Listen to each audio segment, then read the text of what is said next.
If you've ever wondered what it's like to go over the side of an aircraft carrier and down a scrambling net into a landing craft on a cold September afternoon in the South Atlantic, let me show you what fun it is. Here we are, going ashore from HMS Illustrious to Port Stanley in the landing craft on a cold, wet afternoon. There were several opportunities for the lads to go ashore, and I was very fortunate that my chief cook sent me ashore to live for 10 days and to work at the house of the Civil Commissioner, Sir Rex Hunt, frying egg and chips for the senior officers. I spent my first 2 nights in Port Stanley on the Rangatira accommodation ship, and I can remember the smell of diesel overpowering everything on board, and I was very happy to get ashore one morning when a room had been found for me in a local home owned by Susie, who used to work at Cable and Wireless.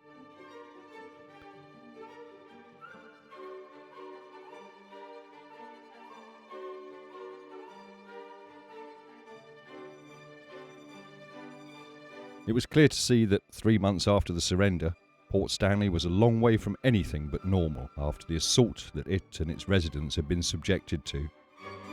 3 residents had lost their life, along with 255 of our servicemen.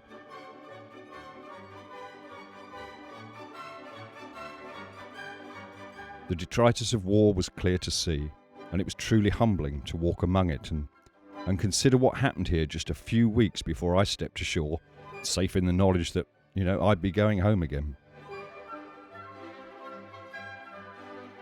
The welcome we received from the people of Port Stanley made you think for a moment that life was normal and nothing had happened, until, of course, you looked around and saw this and realised the impact of war on this small community.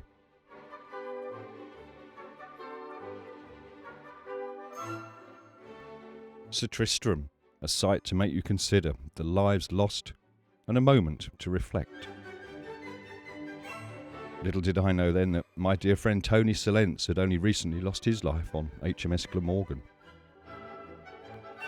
The Governor's house was about a 10-minute walk from where I was staying along the foreshore. From memory, there were 4 or 5 of us, 2 Navy chefs, 2 Army chefs. I think there was an Army steward and we had a Navy steward.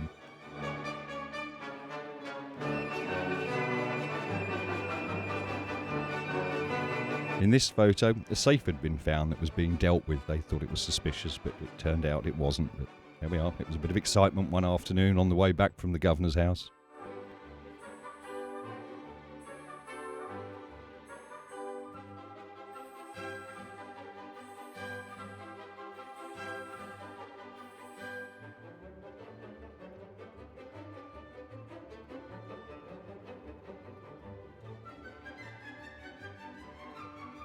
Here's Viv, who ran the bar, and she couldn't have been more welcoming at the end of a day when we wanted to take a case of beer home.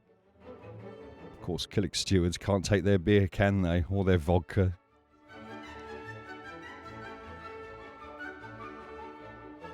And don't I look fetching on my way to work?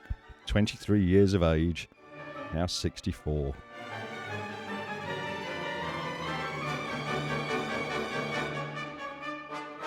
This is Don. He was Sir Rex's driver with the taxi.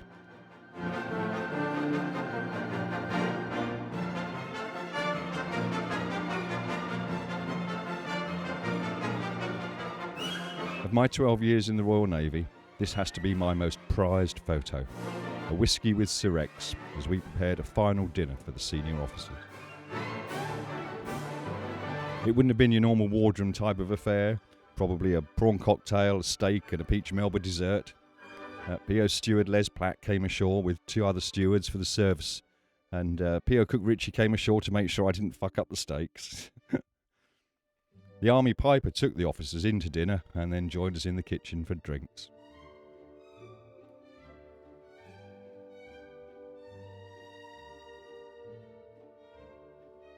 All too soon it was time to fly back to Lusty with a few mementos from the post office. The first day covers were a popular gizzet. I won't ever forget my time in Port Stanley. It's changed beyond recognition today for sure, so to look back at my photos brings me a great deal of pride knowing that I was there.